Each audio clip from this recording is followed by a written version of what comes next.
Madame la présidente, chers collègues, héritage d'un XXe siècle du capitalisme triomphant, symbole d'une logique urbaine dépassée de monoculture de bureaux, d'un urbanisme sur dalles de béton déshumanisante, le quartier de la Défense est aujourd'hui 700 000 mètres carrés de bureaux inoccupés, un îlot de chaleur gigantesque et un gouffre financier permanent, une fuite en avant auquel participe la région.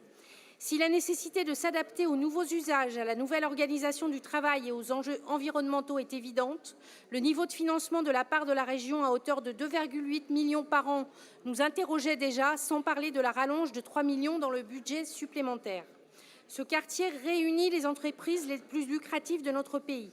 Certes, l'impulsion d'un changement de vision pour le quartier est nécessairement politique, mais il n'est pas insensé d'impliquer les entreprises qui s'y trouvent. Par ailleurs, la stratégie adoptée par l'EPL La Défense participe du déséquilibre du marché de bureaux franciliens, voire français.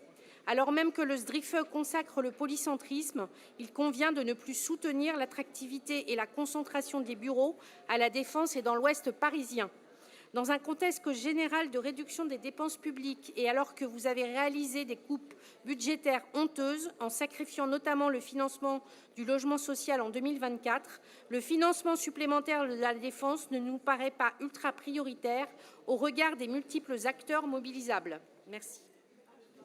Merci.